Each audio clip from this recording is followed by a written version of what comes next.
All right, it is good to see you. Our children can be dismissed for kids' worship this morning. If you'd like to go to kids' worship, kids 5 and up can take off back to the back, and you'll have a great time together. It's perfectly fine. If you want to stay in the service, that's completely fine as well. But we are wanting to make that available for you. You know, this past week was a special week for me.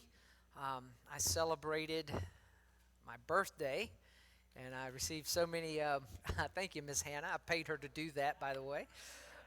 But I received a lot of just encouragement, and I'm just so thankful. It's pretty crazy. Um, my first sermon that I preached here, I don't know if you know this or not, was on my birthday. February the 19th, 4 years ago. So 4 years ago, we started, and I am just overjoyed with what God is doing here, and we are very thankful for that. Amen. So God has been good to us, and we're very honored. I pray that this time is a special time for you, that you look forward to our gathering together. You know, I made the comment last week, and I do believe this is so true, that when you are in communion with God, I mean, it changes the way you even look physically.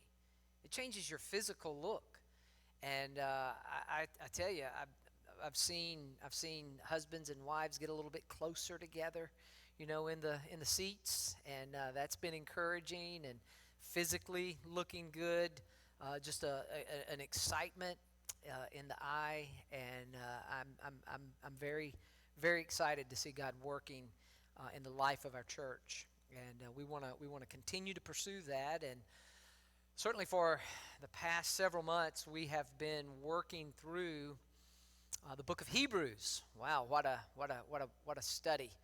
We started in August studying through the book of Hebrews, and our tendency here is to go verse by verse.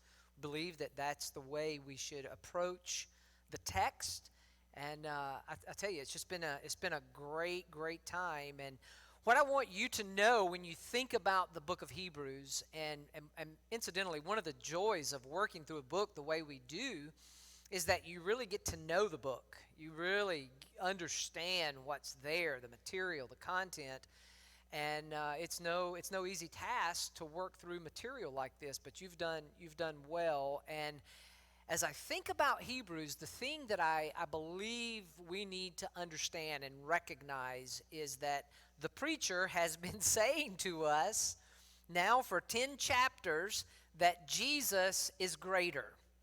When you consider everything, when you think about all the other options, when you consider the various roads you can go down, you need to understand that Jesus is greater. There's nothing that's going to compare to Jesus.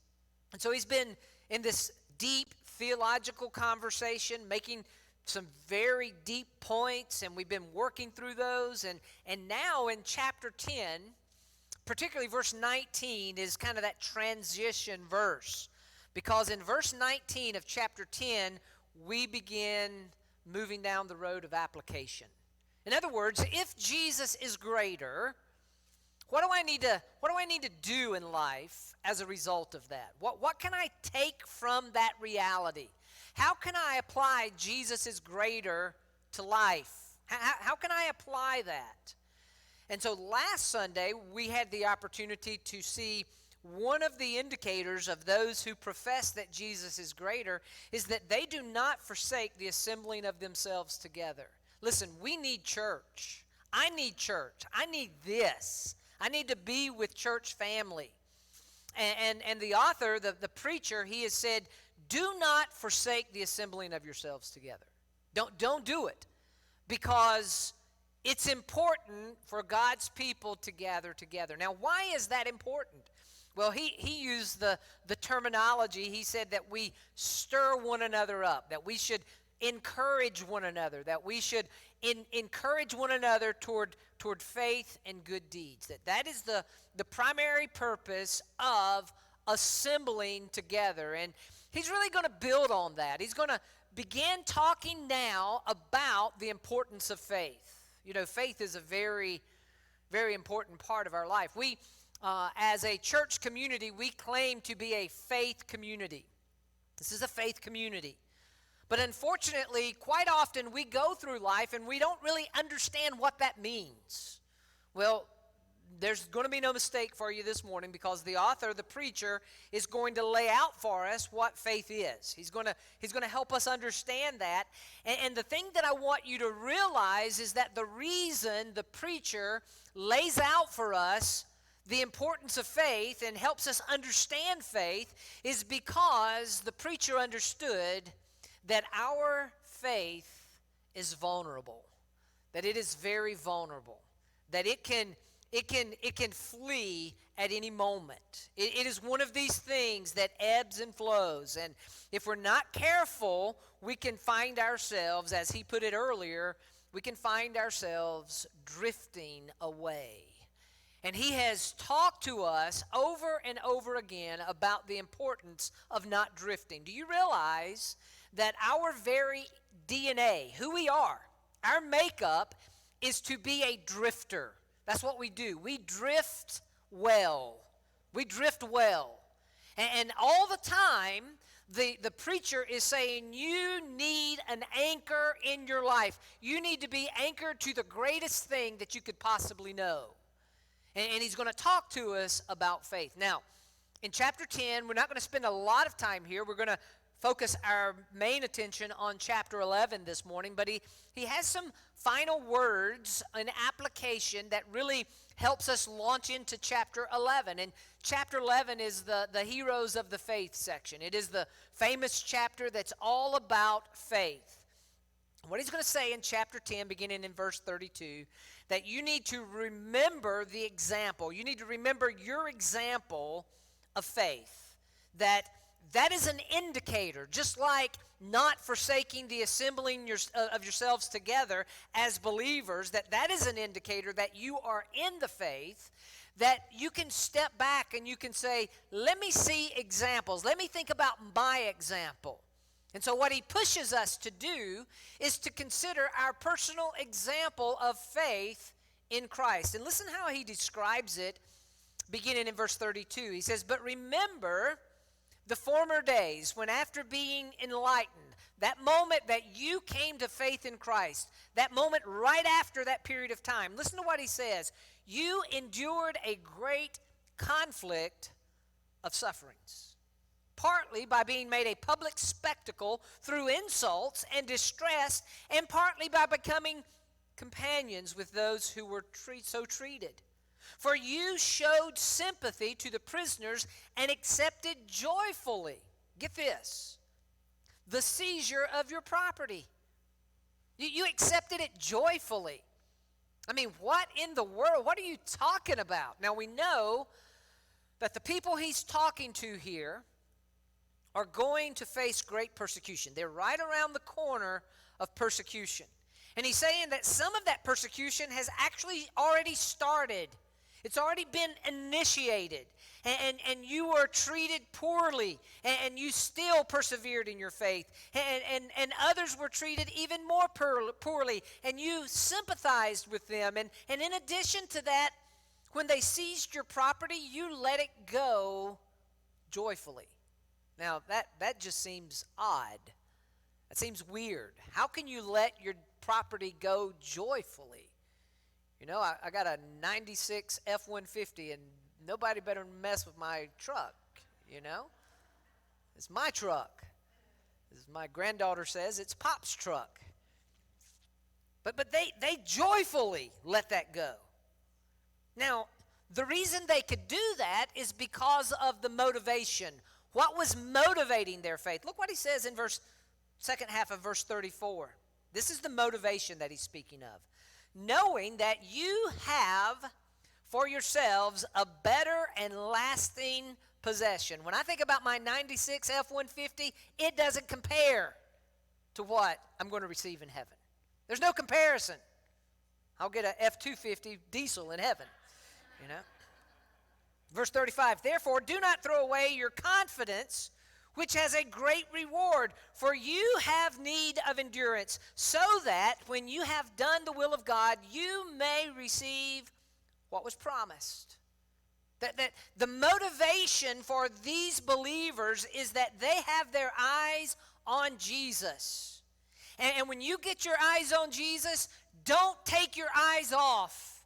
You need to go through life motivated by heaven and the reward that God has for you. And then he quotes from a prophet in the Old Testament, Habakkuk. Two different places from a Habakkuk. One you may be more familiar with than the other. But in verse 37, he says, For yet in a very little while, he who is coming will come and will not delay. Who do you think he's talking about there? He's talking about Jesus, the Messiah. He has yet to come. And he's saying he's coming. Keep your eyes focused on the promises of God. He's coming. And then notice what he says in verse 38. I love this. But my righteous one will live by faith.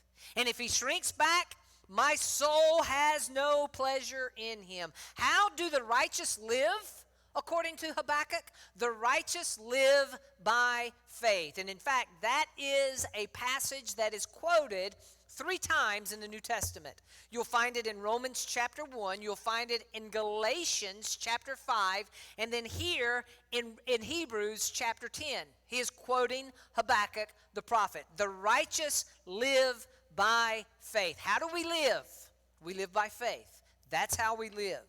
And you see, he says here in verse 39, he says, But we are not among those who shrink back to destruction, but of those who have faith for the safekeeping of the soul. That's what faith does for you. It safely keeps your soul. It is a safe haven. It is a safety net. It focuses on the promises of God. You see, the pastor here in Hebrews is not finished with his application. He's not done. He wants to take this congregation into a deeper conversation of faith. Why? Because he knows that life is hard. Life is difficult. It was difficult for the believers in the book of Hebrews, and guess what? It is difficult for you today. You have faced adversity. You have faced difficulties. You have faced the abandonment of the soul. God, where are you? You may feel like everything inside of you, you may feel like God is not there. God is absent. God does not care. God, if you love me, how can you allow this to happen? How can I go through this? Why do I have to experience this? But you see, faith comes alongside, and faith says God has something so much better. You see, when you live a life of faith, you need to understand that it is a daily battle. It's a daily battle. And that's why things like joining together, assembling together is crucial for the believer. This is an essential part of who we are. We went through a phase not long ago as a country trying to determine those things that were essential and those things that were not essential. The non-essentials can have no place during this pandemic. It has to step to the side. And there have been many who have looked at what we're doing and they've said, that's not essential. From a large picture, what you're doing is not essential. But listen, the pastor of Hebrews says, this is the most essential. You want to talk about essential, this is it. This is the definition of essential. We need the people of God in our lives. This is essential. And so he understands that. He understands that there is a battle. And as a result, he is going to share with us now 2 things specifically that he wants us to understand about faith in chapter 11. And the 2 things, they're very simple. The first thing is that he's going to say is that faith makes a difference in this life. Faith is a game changer. Faith makes a difference. It's a big deal. Faith is essential. And then the second thing that he's going to say, Faith is essential. Now look at these examples. And that's exactly what the book of Hebrews is. Chapter 11, the longest chapter in this book. Remember, this is a sermon. It was being preached. The entire section was preached. It was read in one setting. And chapter 11, for our purposes, is the longest chapter. And it is all about faith. It is the chapter of faith. And he says this is essential for you to understand. Faith makes a difference in life, and here are the examples that you need to follow. This past week, my wife kind of put a shock of terror in me because she has a class. We're both teaching at CSU, and interestingly, I teach, and my class lets out at 10 o'clock on Monday, Wednesday, at 11 o'clock Monday, Wednesday, Friday, and she comes into the exact same classroom right after I finish teaching to teach her class. And she said to me, oh, by the way, I want you to stay just for a few moments after your class and show my class how to tie a tie. And I'm like, uh-oh, how to tie a tie. You know, I haven't done that in a while. My hands started getting a little sweaty, a little nervous, thinking I'm going to have to tie a tie? You mean I'm going to have to tie a tie? You know, I haven't done that in quite a while. We're not a tie kind of church. I mean, what am I going to do, you know? And then I'm like, okay, just calm down. You can tie a tie. No big deal. Come on, kind of giving myself a pep talk. But her example is that, you know, somebody can watch you tie this tie, and the illustration is that we learn better by watching the example. And that's the illustration of chapter 11. Here's the example. Here's what you need to see. This is faith. This is what it looks like. Here's your example. And so he begins in chapter 11 by asking this question, what is faith? Now, incidentally, for some reason, society has picked up on the idea of the people of God being a people of faith, and they have society claims that faith is a blind leap that you make, and you don't know if it's really true or not. It's just kind of a blind leap. You just kind of step out there, you do your thing. And what I want you to understand is that this is not the kind of faith that's described in Hebrews chapter 11. You don't check your brain at the door. We don't want dummies to come in and just check their brain at the door and stop thinking. No, we want intelligent people to consider the facts. That's what the preacher is saying here. And he's going to give us a definition that is probably specific here, and you'll find it nowhere else in the New Testament or the Old Testament, such a precise definition. Look what he says in verse 1 of chapter 11. Now faith is the certainty of things hoped for, proof of things not seen. He has two parts to this definition. It is the certainty of things hoped for. He has already provided an example of people who were hoping for something back in chapter 10. Remember what he said in verse 34? He says, for you showed sympathy to the prisoners and accepted joyfully the seizure of your property. There's your example. How could you do that, knowing that you, for yourselves, have a better and lasting possession? You have a certainty. You didn't just check your brain at the door and say, you know, I'm kind of taking a blind step, and maybe it'll be there, maybe it'll not be there. And we're not the kind of people that stand up and say, God, I hope you're there. Hope that you're something that I can believe in. And if you're not, I'm believing anyway. And, you know, when it's over, we'll kind of figure it out then. No, there can be certainty, and that's the definition here. There's a certainty. These people were certain about their faith. And he continues to make their point. Verse 35 of chapter 10, he says, therefore do not throw away your confidence, which has great reward. This confidence that you have in God, who is the rewarder, is something that is valuable. Nourish that. Grow that. Develop that. Look for examples that epitomize that. He makes this point very clear in chapter 11, verse 6. I love what he says in verse 6. This is kind of the hallmark of chapter 11, verse 6. Notice what he says. And without faith, it is impossible to please God. For the one who comes to God must believe that he exists and that he proves to be the one who rewards those who seek him. It's impossible. You want to please God? The only avenue to pleasing God is through faith. I love the way the King James Version translates, particularly verse 1, it's the certainty. King James Version translates it this way. It says, faith is the substance of the things hoped for. You see, it is that sweet spot that says, I am going to consider all the options, and at the end of the day, I am going to be convinced that God is real. And because of that, my life is going to look different. I'm going to live differently. I'm going to look differently because I believe this to be true.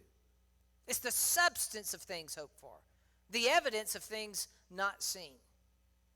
You see, faith is so certain that God is the rewarder of those who seek Him that it feels the joy of the promises that have yet to arrive. I love that. I love that. It feels the promises that are coming.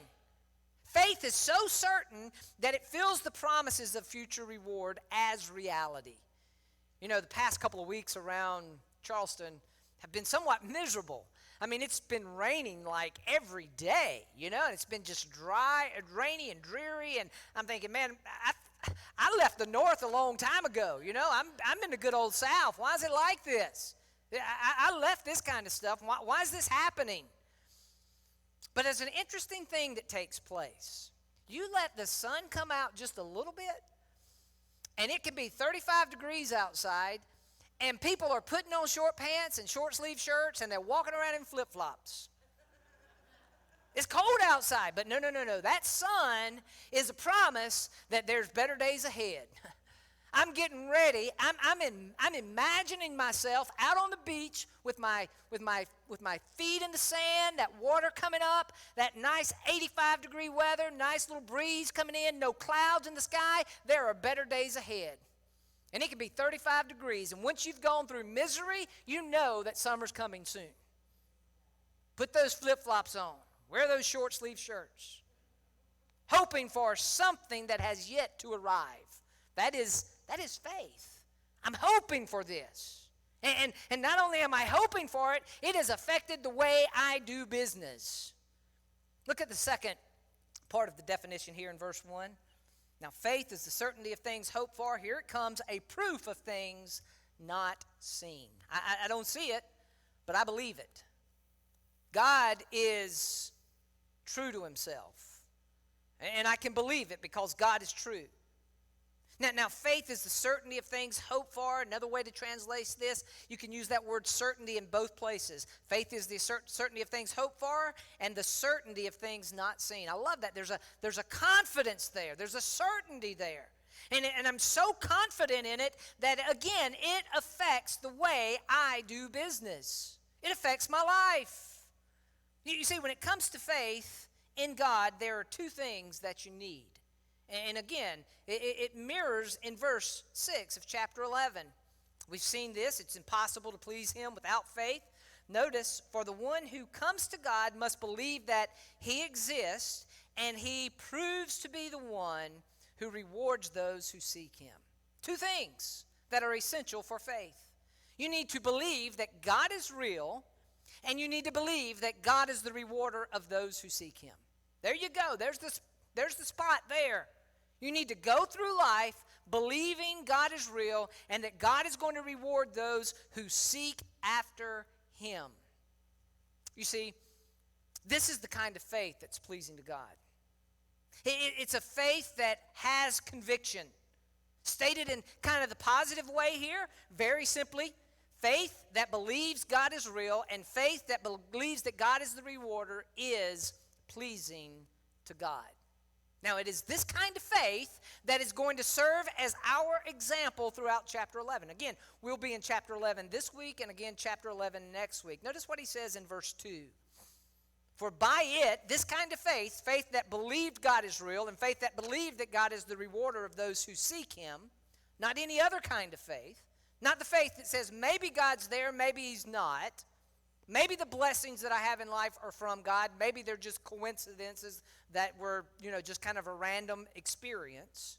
No, faith, this kind of faith, by this kind of faith, the people of old gained approval. I love that word there, approval. It's a word that means, it can mean praise. that they received God's praise. Or it can mean recognized, that God recognized those people because they had this kind of faith.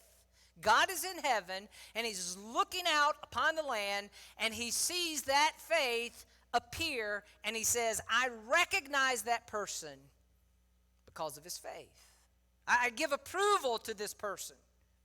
You see, faith calls us to live in a way that we believe that God exists, and faith calls us to live in a way that we believe that God rewards those who seek him. Are you holding on to earth, or are you looking forward to heaven? That's the marching orders that we have. Are you looking to heaven? Verse 2 says, when we fall under those two realities, that we gain his approval. We receive recognition from God. Chapter 11 provides examples of those who had this kind of faith. Chapter 11 provides examples of those who believed that God was real, and they believed that God rewarded those who would seek after him. Notice for me a couple of examples here, beginning in verse 4, real quickly. See what he says. First example is Abel. By faith, Abel offered to God a better sacrifice than Cain, through which he was attested to be righteous, God testifying about his gifts, and through faith, though he is dead, he still speaks. So Abel, a lot of people kind of get sideways when it comes to the story of Cain and Abel. A lot of people will say, well, the reason that God accepted Abel's sacrifice was because it was an animal sacrifice, and the sacrifice that Cain offered was a sacrifice of produce. But no, that's not why God accepted Abel's sacrifice over Cain. It's certainly true. Abel worked with livestock. Cain worked with produce. If a person is going to work with produce, more than likely they're going to bring an offering of produce. And God didn't look at that and say, well, you're bringing me apples and oranges. I don't do apples and oranges. I'm into sheep, and so you're out of it. I'm not accepting your sacrifice. No, that's not God's marching orders.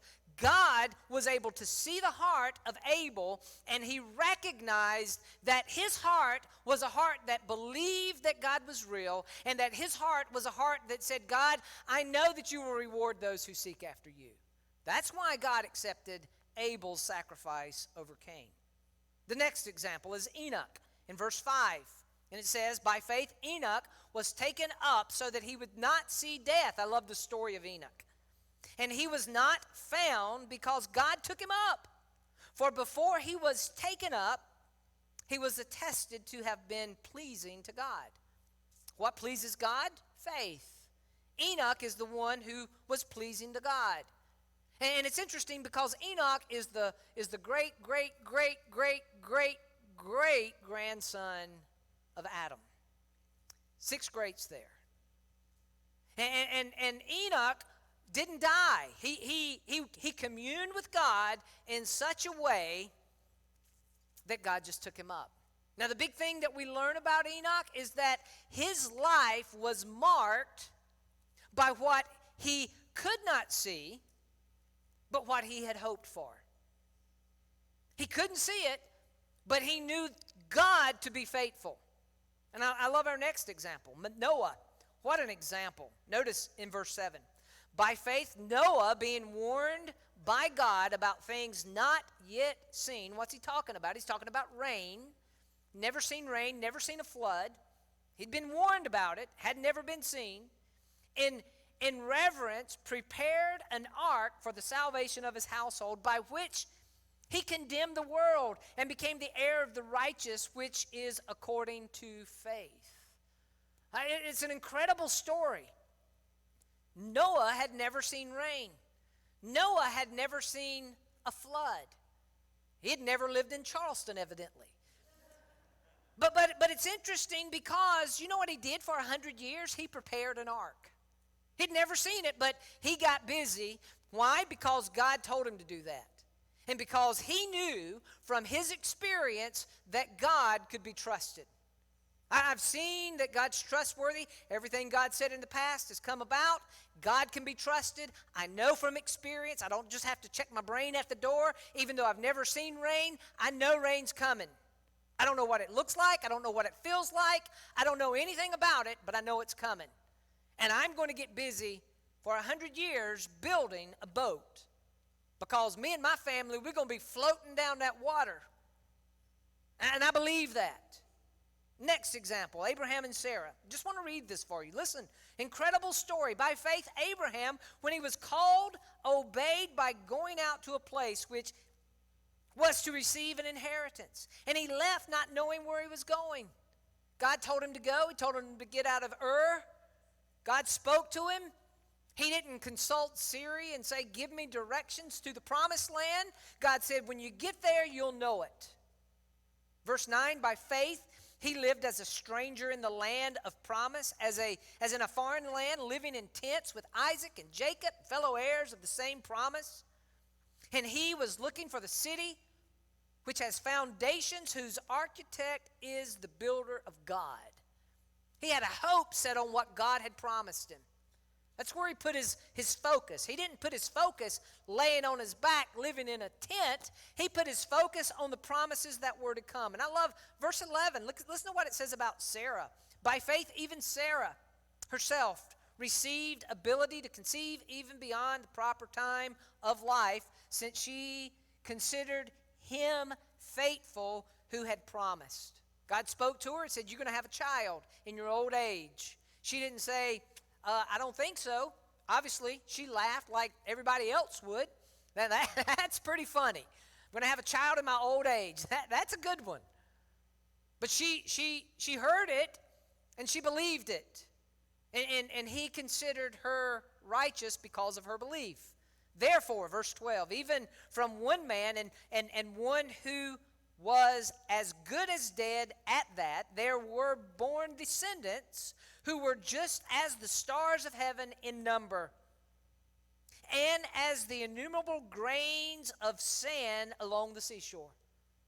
God promised Abraham, there's coming a day when I'm going to make your descendants as many as the stars that are in the heavens. That's what I'm going to do for you, Abraham. In your old age, I'm still going to accomplish this. You may look at it and say it's impossible, but with God, it's not impossible, because I'm God, and I can do whatever I want to do. Verse 13, all of these died, here it is, in faith. When you die, are you going to die in faith? Faith that's pleasing to God. I want to die that way. I want to die in a way where my life demonstrates that I have faith that is pleasing to God, without receiving the promises, but having seen and welcomed them from a distance, and having confessed that they were strangers and exiles on the earth.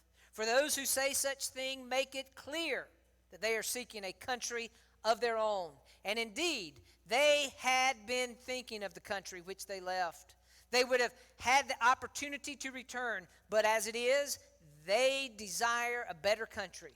That is a heavenly one.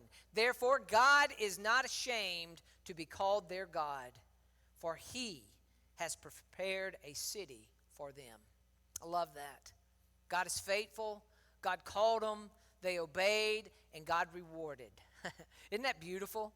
I believe God. I believe that you're true. I believe that you're real, and I believe that you are a rewarder of those who seek after you. I believe that.